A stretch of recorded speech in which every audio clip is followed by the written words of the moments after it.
J'ai passé 30 ans dans le monde de l'entreprise, 30 ans dans des secteurs très masculins, 30 ans dans le monde du bâtiment et des nouvelles technologies. À chaque fois que j'ai eu les meilleures performances, c'est parce que j'avais les équipes les plus diverses. Parce qu'on ne se rend pas compte de combien la diversité et la mixité stimulent la créativité et l'innovation. Et qu'est-ce que c'est qu'une entreprise qui ne crée pas et qui n'innove pas? Donc voilà pourquoi la diversité et la mixité sont importantes.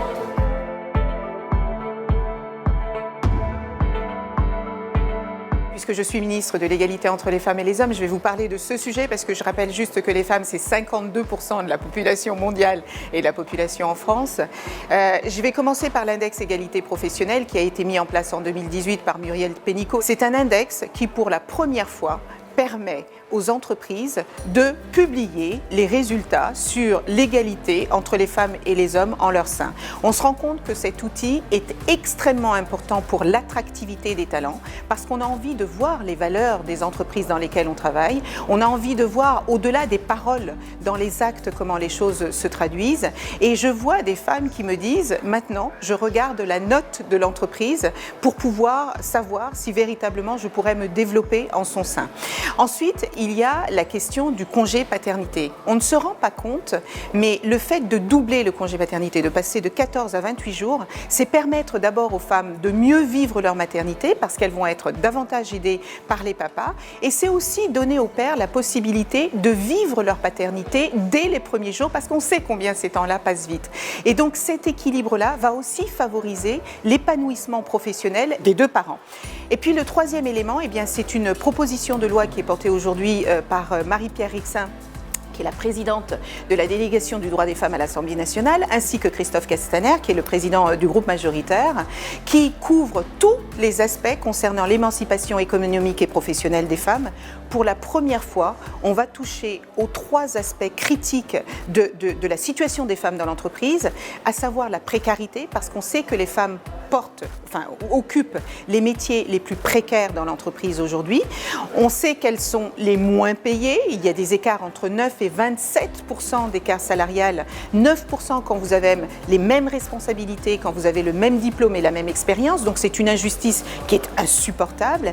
Et puis, il y a cette question de vivier. Parce que les patrons d'entreprise me disent souvent « mais moi je veux des femmes dans mon COMEX et dans mon CODIR, mais je n'ai pas de vivier ». Eh bien, nous allons aider ces entreprises à exploser ce plafond de verre dont les femmes souffrent depuis si longtemps et faire en sorte que dès l'enseignement supérieur, elles puissent avoir accès à des métiers dits masculins aujourd'hui pour que demain, l'entreprise puisse bénéficier de tous les talents, quels qu'ils soient et où qu'ils se trouvent.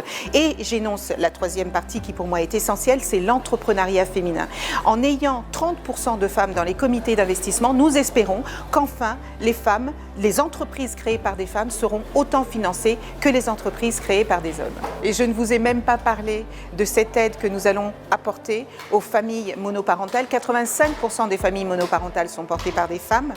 Et nous savons que lorsque vous êtes une femme, que vous avez 2, 3 enfants que vous élevez seule, si vous n'avez pas de place en crèche, comment est-ce que vous allez faire pour pouvoir trouver un emploi et travailler sereinement? Eh bien, nous adressons également cette question. Et pensez aux femmes aussi qui travaillent, mais qui versent leur salaire sur le compte de leur conjoint, de leur partenaire de vie, qui va leur donner au compte-gouttes ce qu'ils ont envie de leur donner. Eh bien, ça n'est pas tolérable, ça n'est pas acceptable et nous adresserons également ce genre de situation économique.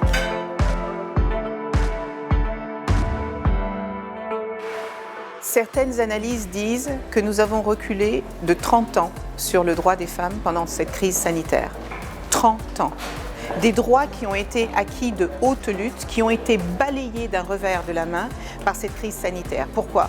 Parce qu'elles ont été en première ligne, parce que cette crise a jeté une lumière crue sur la précarité professionnelle de certaines femmes, parce qu'elles occupent les métiers qui ont été le plus impactés.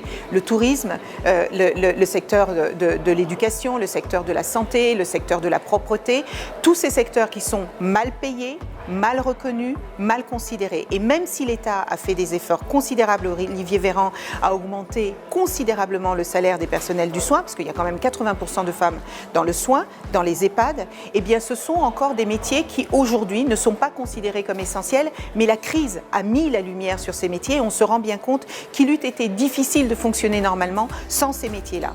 Ensuite, on s'est rendu compte que les femmes ont aussi été en première ligne de la crise parce que quand on a été confinés, alors même que les femmes et les hommes étaient confinés au même moment et dans les mêmes conditions, ce sont encore elles qui ont porté le poids des inégalités dans le sens où 70% d'entre elles continuaient de s'occuper des tâches domestiques tout en s'occupant des devoirs des enfants et tout en travaillant à temps plein parce que c'est ce que les entreprises attendaient d'elles. Donc cette pression mentale qui a été sur leurs épaules est absolument intolérable. Et on se rend compte que les outils technologiques qui devaient aider les femmes dans leur émancipation, leur donner plus de flexibilité, plus de temps libre, en fait on se rend compte qu'elles s'enferment dans ces technologies-là et qu'elles ne peuvent plus rien faire d'autre que s'occuper des tâches domestiques, s'occuper des enfants et travailler quasiment 12 heures par jour. Et ça, c'est quelque chose dont les entreprises doivent se saisir parce que je pense que ce monde post-Covid va de plus en plus inciter les entreprises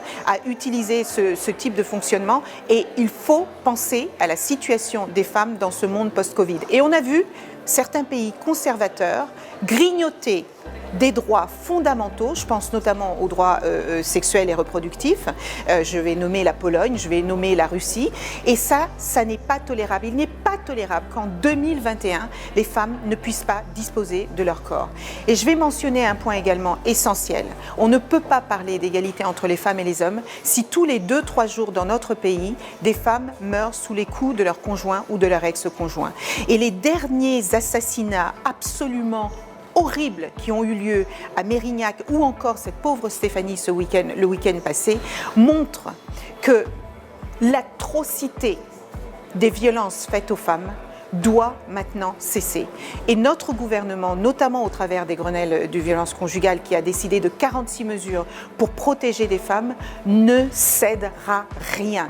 Mais je veux dire que c'est toute la société qui doit se saisir de cette question parce que c'est une question de dignité humaine, parce que c'est une question de respect et de considération de tous les genres dans notre société.